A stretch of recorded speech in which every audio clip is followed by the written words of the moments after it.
A wave of violence in Brazil this week as police try to reclaim control of the favelas, or shantytowns there. More than 25 people have been killed, including innocent bystanders, as rival gangs are actually working together to battle police. Police have called in the military to help to try to take control of an area called Vila Cruzeiro. Asia Times correspondent Pepe Escobar is based in Sao Paulo, Brazil. And Pepe, this seems like a violent and bloody tug-of-war, all in the name of control. I guess let's just start by telling us what these favelas are like there. Well, try to imagine the topography. The favelas in Rio, they are intertwined with the landscape of the city. So if you're living in a $3 million, $4 million apartment, you can have a favela right behind your kitchen, for that matter. And if you're having dinner, like it happens all the time, especially in the neighborhoods near the beaches in the south of Rio, you can have a stray bullet in your window. And this happens virtually every week. So the key problem is what does the state need to do? This is the key problem in Brazil for at least the last 4 decades. The state forgot completely about the favelas. It was considered a no man's land. Nobody dare enter the favelas. And obviously, the drug trafficking clans controlled everything and intimidated the local population. For the last 2.5 years, more or less, in Rio, they started a small program with some kind of a peacekeeping police units. So they are stationed inside the favelas. They offer some sort of protection, but it's like an outpost. It's not exactly a fort, if you know what I mean. It's not a Fort Apache, if you know what I mean. So this helps. The problem is the local population liked it and wants more, wants the state to actually provide more services to them. And obviously, the gangs and the drug cartels who control these neighborhoods, they say, no way, it's war. And in fact, now it's a civil war. It's a mini civil war. Well, Pepe, I was going to say, we're looking at some pretty disturbing pictures of, vehicles and buses set on fire, of people in the streets literally walking around with machine guns and some pretty severe weapons. How is this all playing out in Brazil? Well, we have to understand that this is localized. Rio, it's a 9 million. Greater Rio is 9 million, 10 million people. We are talking about areas that concern basically 400,000, 500,000 people. It's not that you're going to see this in downtown Rio or on the beaches. I mean firefights or crossfire. No, this is not happening.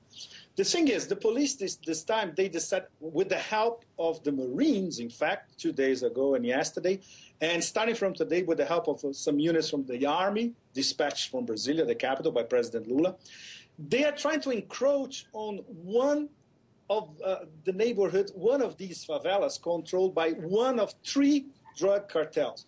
The problem is, yesterday, the successful raid against one of these favelas was a very small area. Now they have to tackle the big thing, which is that they flew away. The images on TV yesterday was amazing because it was non-stop on TV for hours.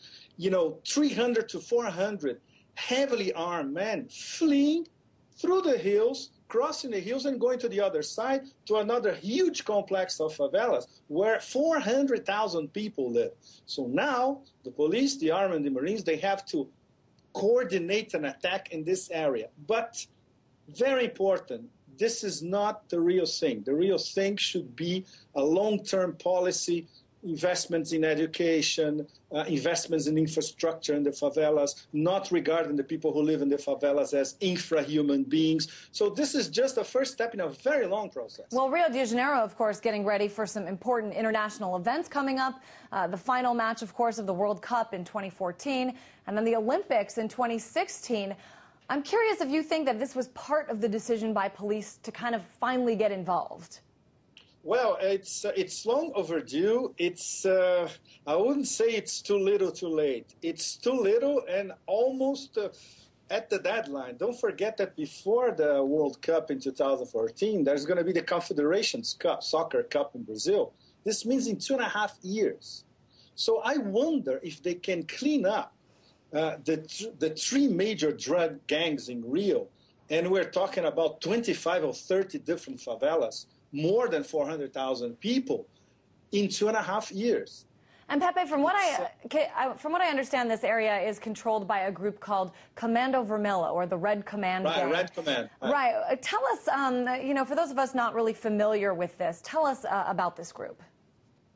Well, basically, they control drug trafficking. They have They had connections with the Colombian cartels. They have connections with the Paraguayan mafia. They can, their leaders can go to Paraguay and buy loads of weapons, Afghanistan, Pakistan, Iraq style, and bring them back to the favelas. Like yesterday, a lot of people are running around carrying rocket launchers and all that. And there was a military helicopter, in fact, and I was wondering why they didn't try to shoot one of the military helicopters, which they already did, by the way, last year. So real quick, what changes? What's next? Well, what's next is try to. It's crazy because General David Petraeus in AFPAC probably is going to be looking at this, because this, in fact, is the Pentagon's counterinsurgency doctrine. It's take, clear, hold, and build. But I wonder if they can take the favelas.